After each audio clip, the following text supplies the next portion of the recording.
When women come together, there's nothing we cannot do. Welcome to the WellSprings Journal Podcast, where you will hear from women who have been called by God into lives that speak grace and compassion, that share pain and anger, and that dance life's joys and laughter. Inspiration to call forth your creative spirit awaits. Listen now. God in Flesh is Just Like Me by Courtney McHill of the Oregon-Idaho Area of the United Methodist Church. I rearranged the living room again to have just the right vibe. I got out the snacks and a couple of bottles of wine because it was my turn to host in my home. I moved that one chair again and added a few more chairs over there. I dusted all the furniture and all the old fixtures. Even though we live in the parsonage just a few feet away from the church, I try to give it touches here and there to make it more comfy for people to hang out here. The group decided to switch to meet in people's homes to add just these touches. We let down our guard more if we feel safer to do so. We agreed with one another to meet every 3 weeks in this kind of rotation. Lately, each of us has added snacks and beverages to make it even more comfortable and intimate. The community of practice began when 12 of us in North and Northeast Portland, Oregon, vocalized a similar yearning.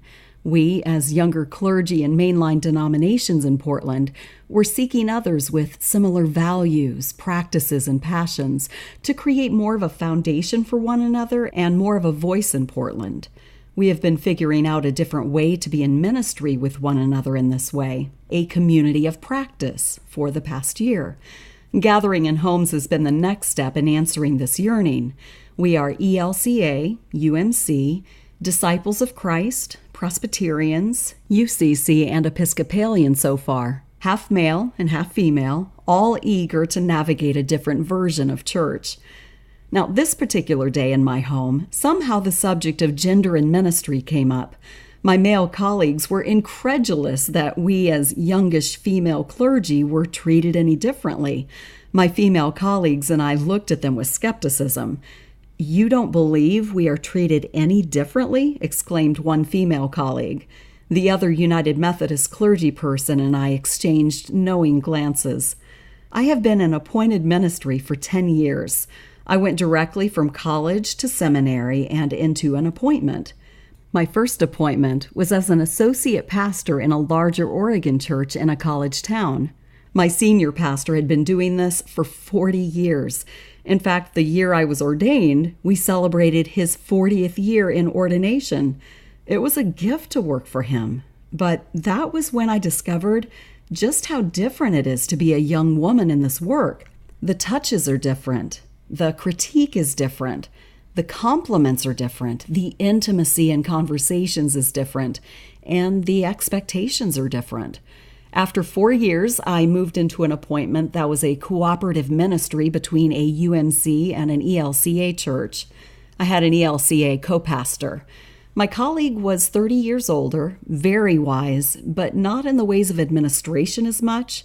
I took on the administrative role, and yet I still saw blatant differences in how we were treated. After 5 years there, I was moved to a solo pastor gig where I had been the senior pastor of a larger Portland United Methodist congregation. I am their first woman pastor. The underlying assumptions are still there, and yet we are still in this conversation. My male colleague spoke out and said, "It's not that I don't believe you are treated differently, but aren't we past that?" My United Methodist Church colleague and I exchanged glances and we started to banter. "Let me just fix that piece of clothing of yours. Such a cute haircut," as they start touching and rearranging hair. "What do you wear under that robe?" "I can't worship while you wear heels. They distract me. You might fall." "Why don't you wear makeup?" "You wear too much makeup." "What kind of makeup do you wear?" "When do you have time for family?" "Do you want kids?" "Oh, Pastor, that baby looks good on your hip." "Don't you think that dress shows too much?" "Doesn't the Bible say that woman should keep silent?" "I will just wait for the real pastor to talk to me." And the list went on and on. When we finally came up for air, half of the room looked shocked, and the other half had a smile spread across their faces. One man asked, "Does this happen?" All of the women in the room said yes in unison. So many women have gone before me in this profession, paving the way for me to be here, and I am so grateful. I can't imagine this profession and this call even 30 years ago. I have just a taste of what it means in the clergy world to be called a woman in ministry, and yet I have a taste. I know what it feels like to be touched, prodded, poked, and rearranged before a worship service by kind but unknowing congregants. I know what it feels like to be brushed over in order to get to the male pastor standing right beside me. I know what it is like to be called and told that my opinion isn't valued as much. I am aware of the people who want to save my soul because I am a woman called by God. I am keenly tuned into the fact that I am treated differently just because of what body I resonate with.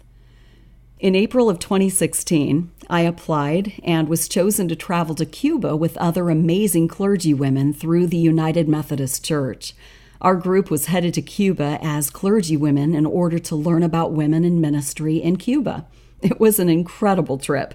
We studied and asked questions. We experienced arts and life in Cuba. We played a bit and toured a bit. We bonded with women in Cuba. But most of all, we lifted one another up when we needed it the most. All of us on this trip were searching for something, and we really found one another. We all served in different contexts and in different ways. We all walked around the world with a bit of defensiveness built up over years of serving in ministry. One night, we gathered in one of our rooms and just started telling stories. We told stories of what people had said to us or when they had passed us over. We told stories of mustering courage and finding our voices.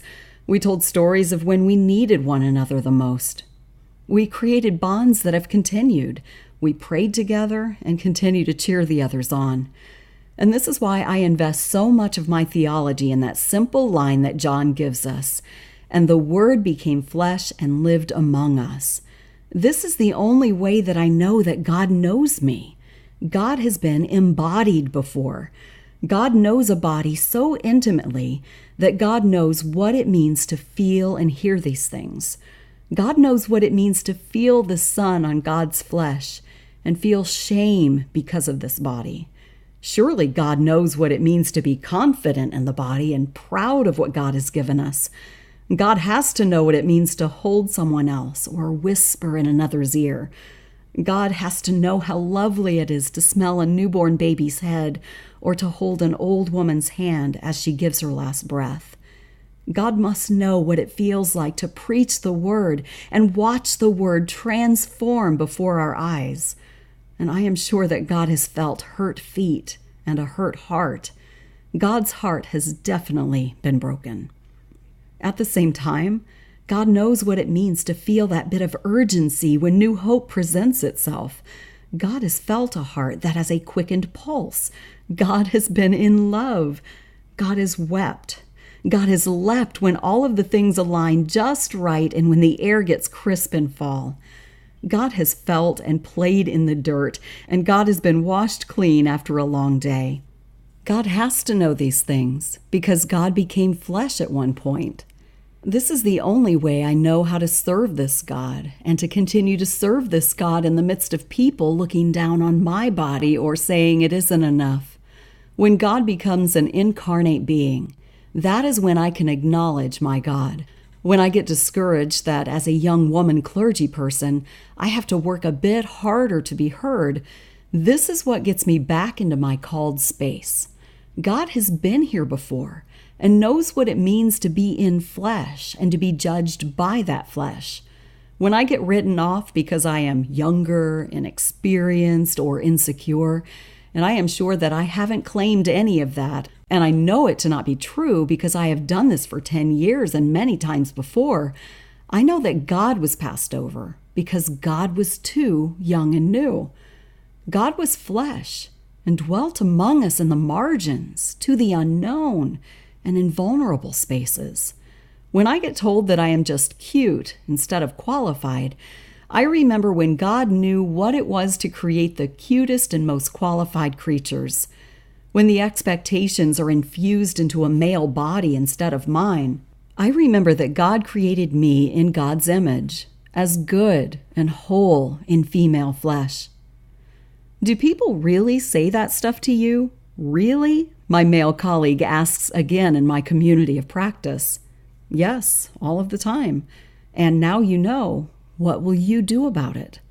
This is how I respond because I know God continues to work through our flesh. It is my job to be my voice and to witness to what God is doing. It is my job to empower the one who has never experienced these petty comments to make them stop. It is my job to continue to preach a God who has been in flesh incarnate.